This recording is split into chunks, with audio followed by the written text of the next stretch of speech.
स्वागत है आपका। आपके साथ मैं हूं शिल्पा रावत। कानपुर के चर्चित बिकरू कांड में न्यायिक आयोग ने भी तत्कालीन डीआईजी अनंत देव समेत 8 पुलिसकर्मियों को दोषी ठहराया है। इससे पहले एसआईटी भी इन राजपत्रित अधिकारियों को आरोपियों से मिलीभगत लापरवाही के आरोपों में दोषी ठहरा चुकी है। इनमें 4 अफसरों के खिलाफ वृहद दंड के तहत पीठासीन अधिकारी आईजी रेंज लखनऊ लक्ष्मी सिंह सुनवाई कर रहे हैं। अन्य को लघु दंड के तहत दंडित किया गया। बिकरू कांड की जांच के लिए न्यायिक आयोग का गठन किया गया है। आयोग ने शहर में तैनात रहे डीआईजी अनंत देव, पूर्व एसपी ग्रामीण प्रद्युमन सिंह, तत्कालीन सीओ कैंट आरके चतुर्वेदी, तत्कालीन सीओ एलआईयू सूक्ष्म प्रकाश को वृहद दंड के तहत दोषी ठहराया। वहीं लघु दंड के तहत तत्कालीन एसएसपी दिनेश कुमार पी, तत्कालीन एसपी ग्रामीण ब्रजेश कुमार श्रीवास्तव, पूर्व सीओ बिल्हौर नंदलाल और पासपोर्ट नोडल अफसर अमित कुमार को दोषी पाया गया। इन सभी के खिलाफ अनुशासनात्मक कार्रवाई के निर्देश दिए गए हैं।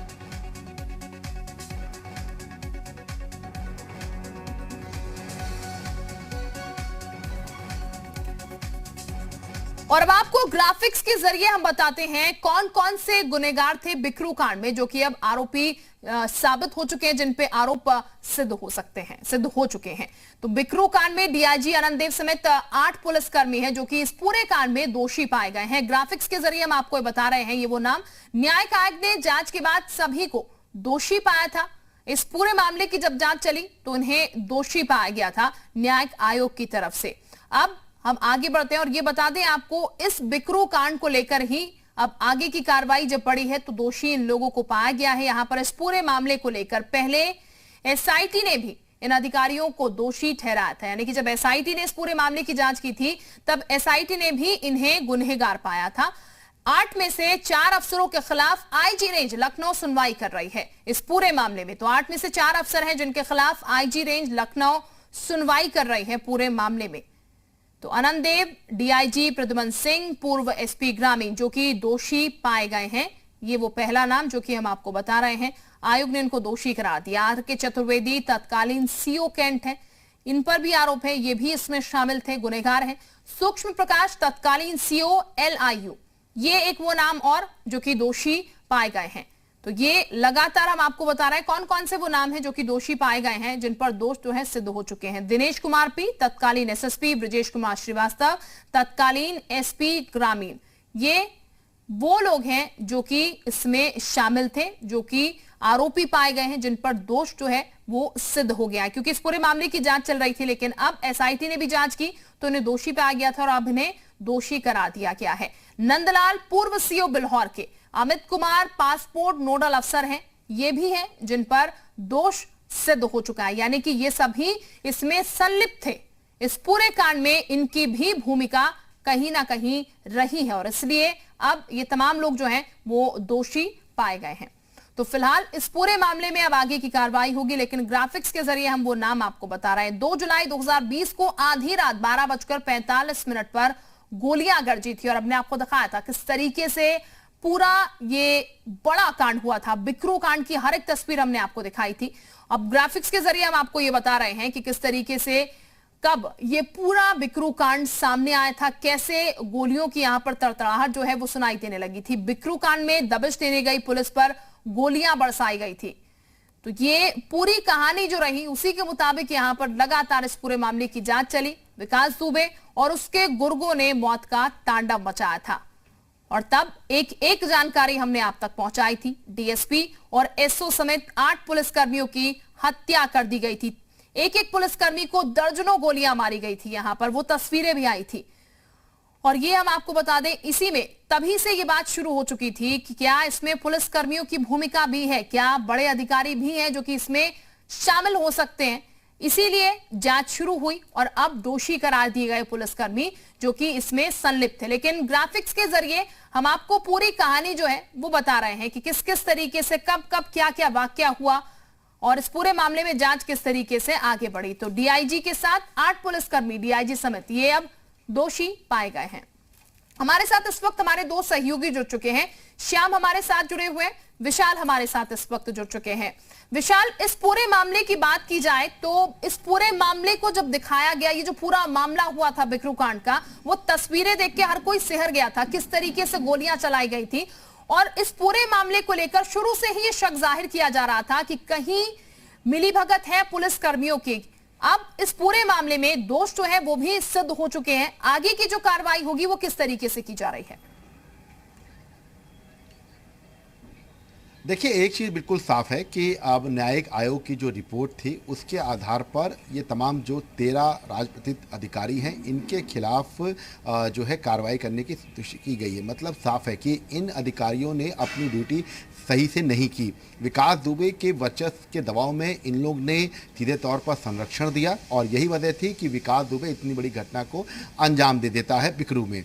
यही वजह थी कि अब तमाम जो अधिकारी रहे, चाहे तत्कालीन एसपी रहे हों या डीआईजी अनंत रहे हों, उसके साथ साथ तमाम सीईओ रहे हों, इन सबको जो है दोषी बताया गया है रिपोर्ट में। हालांकि इससे पहले एसआईटी ने अपनी जांच में सीधे तौर पर इनको दोषी बताया था और अब इस पूरे मामले में करीब 13 जो अधिकारी हैं इनको दोषी पाया गया है। न्यायिक आयोग की जो जांच थी उसमें पहले भी तो तत्कालीन कई ऐसे चौकी प्रभारी थे, इसके साथ साथ जो चौकी इंचार्ज के साथ ही तमाम और भी संबंधित थाने में जो इंचार्ज रहे, इसके साथ ही सीईओ, इन सब की जांचें हुई थीं।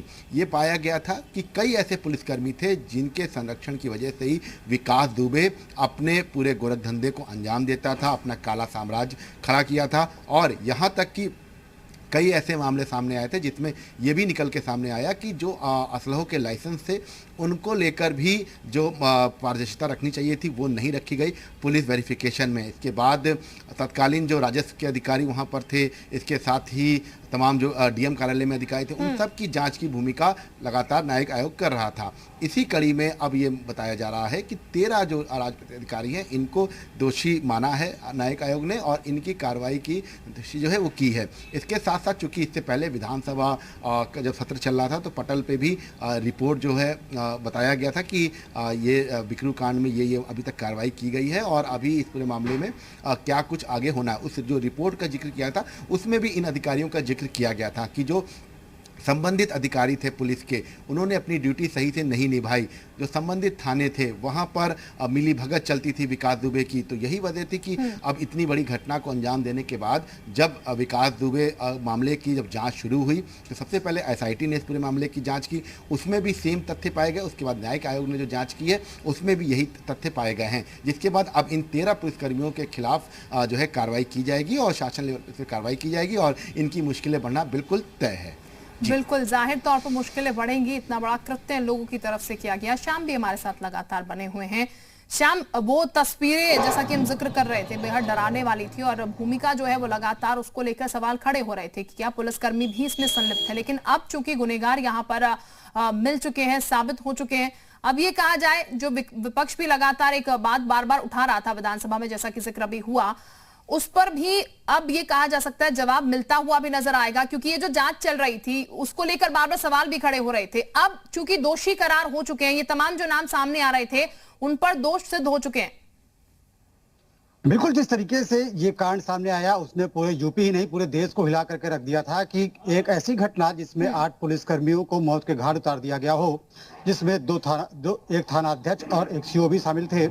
आपको बता दें, इस घटना के बाद जब सीएम योगी कानपुर आए थे तो उन्होंने साफ तौर पर निर्देश दिया था कि किसी भी दोषी को बख्शा नहीं जाएगा। नतीजतन 6 अपराधी विकास दुबे के साथ उसके 6 साथी मौत के घाट उतारे गए इनकाउंटर में। इसके अलावा तमाम जो दोषी थे इसमें जिनके भी नाम आए, जो भी विकास दुबे के सहयोगी के तौर पर उभर करके सामने आया, उन्हें जेल भेजा गया। तत्कालीन थाना अध्यक्ष विनय तिवारी और दरोगा केके, उसको भी जेल भेजा गया है, जिनके के सीधे तौर पर विकास दुबे से संलिप्तता थी। उनकी लगातार विकास दुबे से बातचीत हो रही थी और जब ये ऑपरेशन अंजाम दिया गया तो ये दोनों पुलिसकर्मी पूरे ऑपरेशन में पीछे पीछे चल रहे थे, जबकि टीम को दूसरे लोग आगे से लीड कर रहे थे, जो कि गोलियों का शिकार बने। कई लोग इसमें घायल हुए और 8 पुलिसकर्मियों की मौत हो गई थी। इसके बाद आपको बता दें कि इस बात की भी जांच शुरू हुई कि कहीं ना कहीं जो विकास दुबे ने अपना साम्राज्य खड़ा किया, जो एक गांव का गुंडा था उसके ऊपर इतना बल कैसे आ गया कि उसने पुलिस के ऊपर हमला कर दिया। जब इस पूरे मामले की तफ्तीश शुरू हुई, पहले एसआईटी ने जांच की, बाद में न्यायिक आयोग ने जांच की, तो इसमें यह बात निकल करके साफ तौर पर सामने आई कि कहीं ना कहीं विकास दुबे को पुलिस का संरक्षण लगातार मिलता रहा, चाहे वो स्थानीय थाना हो, चाहे वो एसपी ग्रामीण के स्तर पर हो या फिर जिले के कप्तान के स्तर पर हो।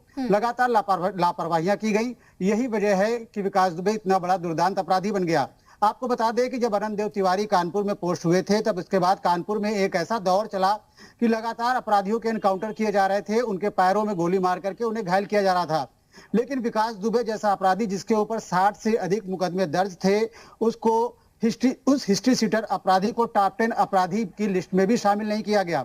यही वजह है कि अनंत देव तिवारी को बृहद दंड का दोषी पाया गया है। इसके अलावा आपको बता दें, जो तत्कालीन एसपी ग्रामीण थे और इसके अलावा जो सीओ जो कि गोली का शिकार हुए और उनकी मौत हो गई, उन्होंने कई पत्र भी लिखे थे विकास दुबे के खिलाफ। और स्थानीय जो दरोगा थे और रोकना चाहेंगे, ए.के. जैन साहब इस वक्त हमारे साथ जुड़ चुके हैं, एक्स डीजीपी हैं। बहुत स्वागत सर आपका जी उत्तर प्रदेश उत्तराखंड पर। धन्यवाद। जैन साहब, अब ये जो आरोपी थे जिन पर लगातार जांच चल रही थी, कहा जा रहा है कि सभी एक डीआईजी अनंत देव और उनके साथ 8 पुलिसकर्मी दोषी पाए गए हैं। ये बेहद शर्मनाक है क्योंकि लगातार सर इसको लेकर सवाल खड़े हो रहे थे, क्या इनकी भी भूमिका रही है, लेकिन अब दोषी पाए गए हैं और इससे ये साफ जाहिर हो रहा है कि अगर इनकी संलिप्तता ना होती तो शायद इतना बड़ा कांड नहीं होता। नहीं, मैं तो इसको भारी संलिप्तता मानता हूँ वहाँ के जिला प्रशासन की भी, जो कि आर्म्स लाइसेंस अपना बेच रहे थे, चाहे उनको सरकार बचा ले चाहे कोई बचा ले। पर मैं इसको खुलकर कहना चाहूंगा, आपराधिक तत्वों को शस्त्र लाइसेंस देना ये एक अपने में एक बहुत बड़ा अपराध है। पुलिस कर्मियों के द्वारा जिस प्रकार से संरक्षण इस माफिया को दिया जा रहा था और उसको खुली छूट थी, उसके घर पर कभी दबिश तक नहीं पड़ती थी, उसका हौसला इतना बढ़ गया था कि उसने 8 पुलिस कर्मियों को निर्दयता से बिल्कुल भून के रख दिया। ऐसा नहीं है कि गोली चलने में वो मारे गए। ये होती है मुठभेड़, ये सब मुठभेड़ हो रही थी, पुलिस कर्मियों ने भी फायर किया और अपराधियों ने भी फायर किया, उसमें पुलिसकर्मी शहीद हो गए। वो तो एक बात समझ में आती है। पुलिसकर्मी तो अभी जा ही रहे थे वहां पर, सिर्फ पहुंच ही रहे थे और उनको भून के रख दिया। उनको एक एक सेकंड की सूचना थी, जो भीतर घाती थे पुलिस के, उनके द्वारा सूचना दी जा रही थी कि ये फला फला सीओ साहब आ रहे हैं, देवेंद्र मिश्रा फोर्स लेकर आ रहे हैं और ये असलहे हैं। रास्ता ब्लॉक कर दिया गया गाड़ी लगाकर, जिससे कि वो गाड़ियों से ना पहुंच सकें, पैदल जाना पड़े, और उनको भून के रख दिया गया। इसमें तो जितनी कार्रवाई की जाए उतनी कम है। मैंने अपनी 36 साल की सर्विस में, 35 साल की सर्विस में इस प्रकार की शर्मनाक और निर्दयता से की गई घटना मैंने नहीं देखी है कम से कम, और इसकी कल्पना भी नहीं की जा सकती कि उत्तर प्रदेश में ऐसी घटना दोबारा भी होगी। बिल्कुल। यहाँ पर जैन साहब अगर बात करें, चूंकि अब दोषी तो पाए गए हैं, लेकिन आप क्या देखते हैं इनके ऊपर कार्रवाई किस तरीके की होनी चाहिए? क्योंकि जब ऐसे केस सामने आते हैं तो फिर एक नजीर भी पेश की जानी चाहिए कि अगर इस तरीके की संलिप्तता पाई जाती है तो फिर हश्र क्या हो सकता है अगर ऐसे शख्स का आप साथ देते हैं तो? नहीं, उसमें एक इंस्पेक्टर, एक चौकी इंचार्ज, वो तो मुलजिम बनाए गए हैं केस में, वो पूर्ण रूप से दोषी थे। पहले दिन से ही समझ में आ रहा था कि मिले हुए हैं वो दोषी को, उसको मुलजिम बनाए गए हैं। और भी लोगों पे कार्रवाइयां हो रही हैं। ऐसे सभी लोग जिनके ऊपर शक है कि वो इस गैंग से मिले हुए थे, उन सबको कानपुर से दूरस्थ स्थानों पे हटा दिया जाना चाहिए, 300-400 किलोमीटर दूर, जिससे कि अब इस समय कोई और मिली भगत ना रहे। और जो भी न्यायिक आयोग की जो भी सिफारिशें हैं उनको लागू करना, उन पर अमल करना, ये प्रदेश सरकार का दायित्व है और उन पर सख्ती से अमल होना चाहिए। बहुत शुक्रिया सर आपका हमारे साथ जुड़ने के लिए, ए.के. जैन साहब और हमारे साथ जुड़े हुए थे, और हमारे सहयोगी श्याम हमारे साथ जुड़े थे, विशाल भी हमारे साथ बने हुए थे। बहुत शुक्रिया आप दोनों का भी।